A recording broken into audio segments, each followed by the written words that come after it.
If you want to understand how to murder a country, you don't look at wars or plagues or natural disasters. You look at Venezuela between 2013 and 2026.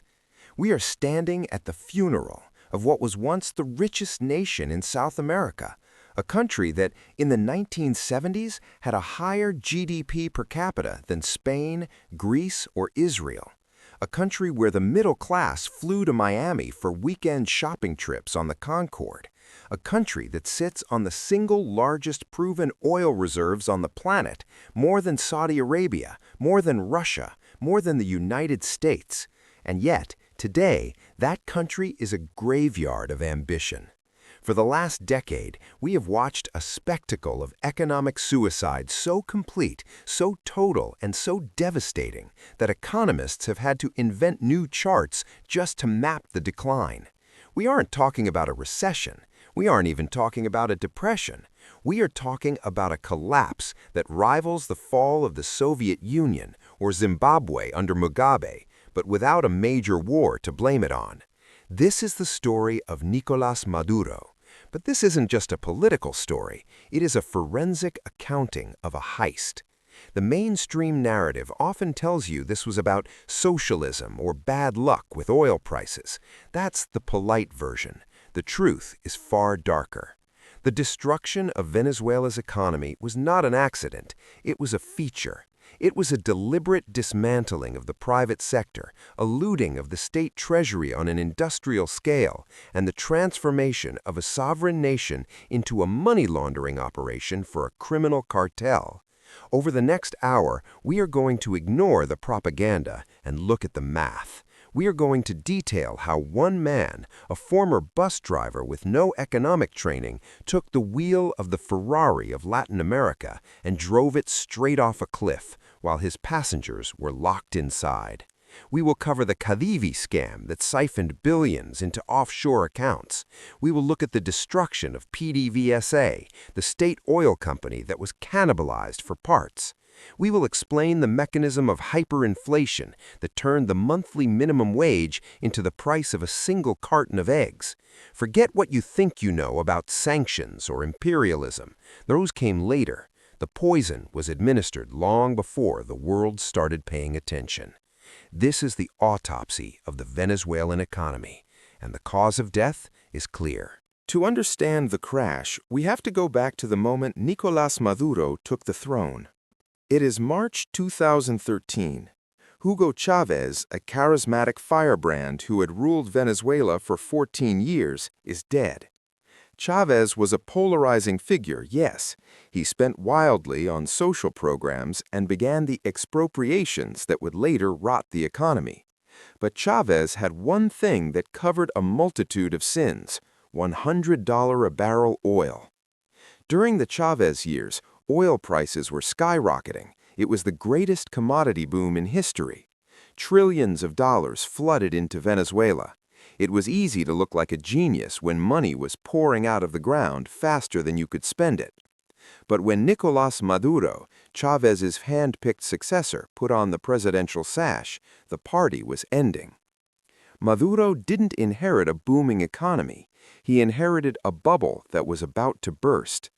The fiscal deficit was already massive, nearly 15% of GDP, because Chavez had spent every last dime to win his final election.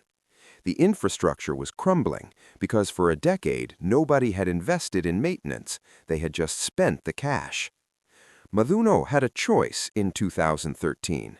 He could have been the pragmatist. He could have looked at the balance sheet, realized the party was over, and imposed austerity measures. He could have devalued the currency, cut spending, and stabilized the ship. Instead, he hit the accelerator. Maduro's first fatal mistake was his refusal to acknowledge basic arithmetic.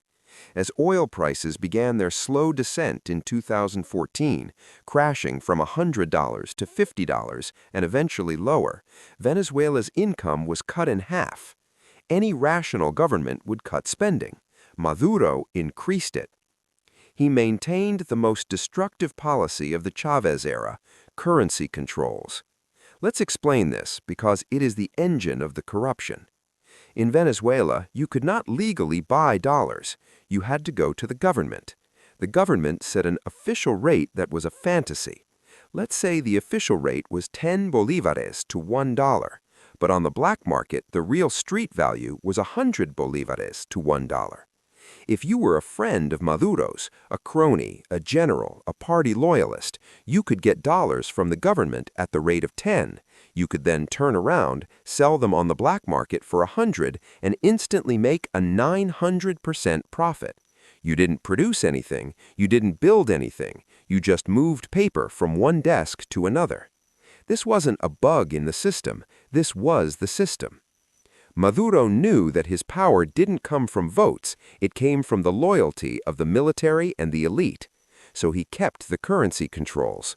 He allowed his inner circle to rob the treasury through this arbitrage scheme. Billions of dollars that should have bought food and medicine were instead siphoned off by shell companies owned by boligarchs, the Bolivarian oligarchs.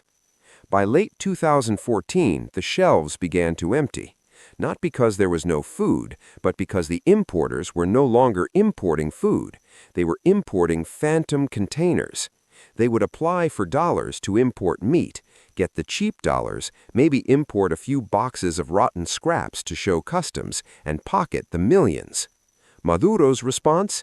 He didn't arrest the fraudsters. He blamed the grocery store owners. He coined the term economic war. He screamed on television that the bourgeoisie was hiding the toilet paper to destabilize his government. It was the first lie of many. If currency controls were the poison, the destruction of the oil industry was the stabbing. Venezuela is a petro-state. Oil accounts for 95% of its export revenue. If oil works, Venezuela eats. If oil fails, Venezuela starves. Under Maduro, the state oil company, PDVSA, Petróleos de Venezuela S.A., went from being one of the most respected energy corporations in the world to a laughingstock. The rot had started under Chavez, who fired 18,000 highly trained engineers and geologists in 2003 for going on strike. But Maduro took the incompetence to a new level. He viewed PDVSA not as a company that needed to drill oil, but as a piggy bank for his political party. Under Maduro's watch, safety protocols were ignored, maintenance budgets were stolen, crucial infrastructure was left to rust in the tropical sun. We started seeing refineries explode. We saw oil spills that were never cleaned up. But the real death blow was the appointment of military generals to run the oil company. In 2017, Maduro appointed Major General Manuel Quevedo to lead PDVSA. Quevedo had no experience in oil, none. He was a National Guard general. His qualification was loyalty, not competence. Quevedo famously told the remaining engineers that PDVSA was no longer a corporation, but a socialist battle group. He threatened to fire anyone who complained about safety. The results were catastrophic. In 1998, Venezuela produced 3.4 million barrels of oil per day. By the time Maduro took over in 2013, it was down to roughly 2.4 million.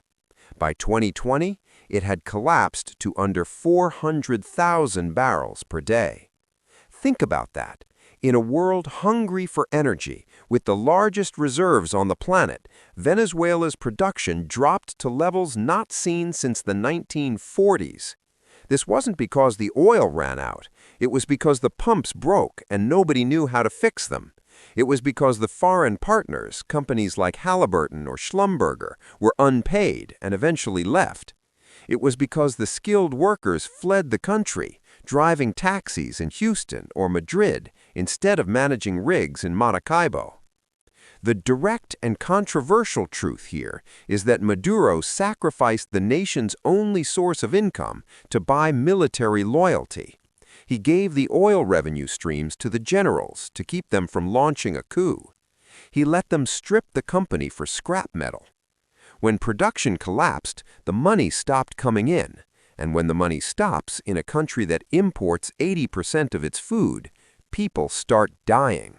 With oil revenue gone and the treasury looted, Maduro faced a crisis. Prices were rising. Basic economics teaches that when supply drops because you aren't importing and demand stays the same, prices go up. Maduro decided he was smarter than Adam Smith. He decided to fight inflation with a decree. He implemented the law on fair prices. He sent the military into markets and electronics stores. In one famous incident, known as the Dacazzo, in late 2013, he ordered a chain of electronics stores, Dhaka, to sell their TVs and washing machines at a massive discount, pennies on the dollar. He went on TV and said, "Leave nothing on the shelves." It was state-sponsored looting. Crowds stormed the stores. People walked out with plasmas they paid $5 for. It felt like a party. It felt like Robin Hood. But the next day, the store owners had no inventory. They had no money to restock. And they knew that if they bought more goods, the government would just seize them again. So they closed. Across the country, businesses shut their doors.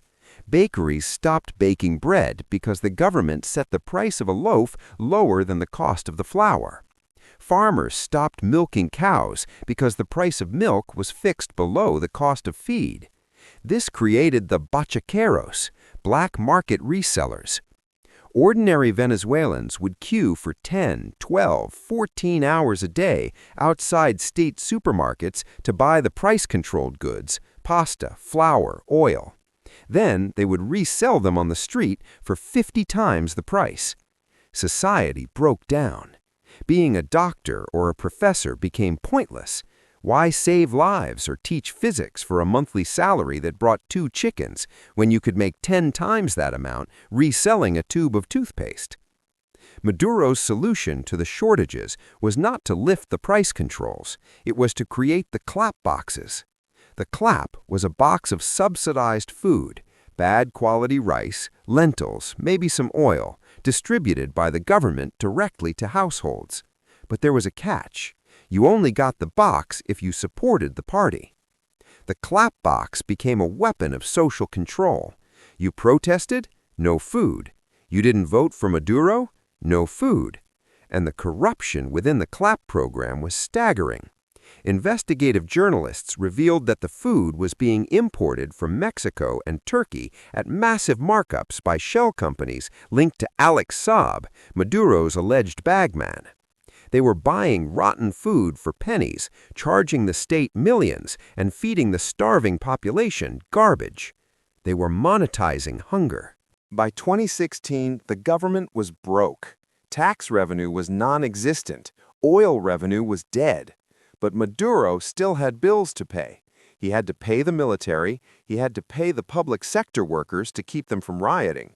So he did the only thing he had left. He called the central bank and told them to print money. This is where we enter the realm of the absurd. In 2016, Venezuela officially entered hyperinflation. Prices weren't just rising, they were doubling every few weeks, then every few days. By 2018, the IMF estimated inflation hit 1,000,000%. Let's visualize that. Imagine a cup of coffee costs $1 in January. By December, that same cup of coffee costs $10,000. Maduro tried to hide it. He stopped publishing economic data. But you can't hide reality. The currency, the bolivar, became worthless. It was literally cheaper to use bolivar bills as napkins than to buy paper napkins. Artists began weaving purses out of the cash because the paper had more value as a craft material than as legal tender. Maduro's response was a comedy of errors. He blamed currency speculators. He blamed websites that tracked the real exchange rate, like Dollar Today. He had them blocked. Then he started hacking zeros off the currency. In 2008, Chavez had removed 3 zeros. In 2018, Maduro removed 5 zeros and renamed it the Bolivar Soberano. In 2021, he removed 6 more zeros. In total, the regime deleted 14 zeros from the currency. If you had 100 trillion old bolivares, they became 1 bolivar. Savings of a lifetime were wiped out in an instant. A pension that used to support a dignified retirement was now not enough to buy a single aspirin. This was the greatest transfer of wealth in Venezuelan history. The government paid its debts in worthless paper, effectively stealing the labor and savings of every citizen. And while the people starved, the regime pivoted to a new source of income. When the oil money died, the Maduro regime didn't just give up. They diversified. This is the part of the story that moves from economic mismanagement to organized crime. With PDVSA in ruins, Maduro turned his eyes to the south of the country, the Orinoco mining arc, an area rich with gold, diamonds, and coltan.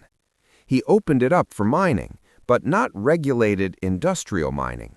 He handed it over to gangs, ELN guerrillas from Colombia, and military syndicates. It became the Wild West. Indigenous communities were massacred. The environment was poisoned with mercury. And the gold? It wasn't going to the central bank's reserves. Tons of gold were flown out on private jets to Turkey, the UAE, and Uganda. The cash came back in shrink-wrapped pallets of euros and dollars directly to the presidential palace. This was off-the-books revenue. It was money that didn't exist in the budget. It was money for the inner circle. And then there was the cartel of the suns. For years, U.S. investigators alleged that high-ranking officials in the Venezuelan military were trafficking cocaine.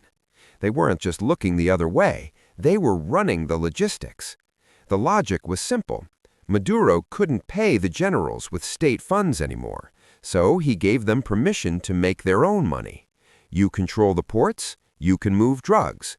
You control the mining regions, you can move gold. He bought their loyalty with the license to commit crime. This turned Venezuela into a hub for transnational organized crime. It wasn't a failed state, it was a captured state. The institutions of government, the police, the courts, the military, were repurposed to serve the criminal enterprise. Now we have to address the elephant in the room. The defenders of the regime, and there are still some out there, will tell you this was all because of U.S. sanctions. Let's look at the timeline. The first broad economic sanctions against the Venezuelan state, specifically preventing them from issuing new debt, didn't hit until August 2017. The oil embargo? That didn't happen until January 2019. But look at the data. By 2016, before any sectoral sanctions, shortages were already at 80%. By 2016, inflation was already spiraling toward hyperinflation. By 2016, food intake had collapsed, and the average Venezuelan had lost 19 pounds in weight, a phenomenon known as the Maduro diet. By 2017, millions had already fled the country. The arsonist had already burned the house down before the fire department cut off the water. Did sanctions make the recovery harder? Yes. Did they limit the regime's ability to move money? Absolutely. That was the point. But to blame sanctions for the destruction of Venezuela is like blaming the chemotherapy for the cancer. The cancer was the corruption, the price controls, and the expropriations. The sanctions were a late-stage response to a body that was already terminal. In fact, the regime used sanctions as the ultimate excuse. Every power outage caused by lack of maintenance was sabotage. Every shortage was the blockade. It gave them a foreign enemy to rally against, even as they dined on steak in the best restaurants of Caracas. In the final years of the regime, something strange happened. Maduro, the socialist, the anti-imperialist, gave up. Around 2019 and 2020, faced with total collapse, the government stopped enforcing the price controls. They stopped arresting people for using dollars. They tacitly allowed the dollarization of the economy. Suddenly, the bodegas were full again. You could buy Nutella. You could buy iPhones, you could buy imported tires, but you had to pay in US dollars. Venezuela became a two-tiered society. If you had access to dollars, remittances from family abroad, or illicit gains from corruption, you lived in a bubble of luxury. You drove a Ferrari on the potholed streets of Caracas. You ate at restaurants in the sky, literally cranes lifting dining tables into the air. But if you were a teacher, a nurse, or a pensioner paid in bolívares, you were destitute. The socialist paradise had created the most unequal society in the Western Hemisphere. This pax bodegonica, the peace of the bodegas, was a mirage. It was a dead cat bounce. The economy had shrunk by 80%. It was a skeleton of its former self. There was no industry, no manufacturing, just a service economy for the tiny elite fueled by laundered money and family remittances. And this leads us to the end. The destruction was so complete that by the mid-2020s, Venezuela was effectively a hollow shell. The infrastructure had collapsed to the point where electricity and water were luxuries. The education system had evaporated. 7.7 million people, 25% of the population, had walked out of the country. Think about that. 1 in 4 Venezuelans left. It is the largest migration crisis in the history of the Americas, larger than Syria, larger than Ukraine. They didn't leave because of a war. They left because Maduro's policies made it impossible to survive. As we look back at the wreckage of the Maduro era, the lesson is brutal. Venezuela wasn't destroyed by a drop in oil prices. Other oil nations, Saudi Arabia, Kuwait, Norway, survived the 2014 crash just fine. Venezuela wasn't destroyed by sanctions. The collapse began years before them. Venezuela was destroyed by a political project that valued power over reality. It was destroyed by a system that replaced competent engineers with loyal sycophants. It was destroyed by a philosophy that believed you could print prosperity. Nicolás Maduro took a nation with the potential to be the Norway of Latin America and turned it into the Haiti of South America. He burned $300 billion of potential revenue. He exiled a generation of talent. He starved a population into submission. The economy of Venezuela didn't die of natural causes. It was murdered, and the fingerprints on the weapon belonged to one man. Now the rebuilding begins, but the scars of this economic genocide will last for generations. The oil wells can be repaired, the currency can be replaced, but the years of lost education, the malnutrition of children, the millions of families torn apart, that is a debt that can never be repaid. This is the story of the great Venezuelan heist, and it is a warning to the world. Competence matters. Math matters. And when a leader tells you that the laws of economics don't apply to them, run.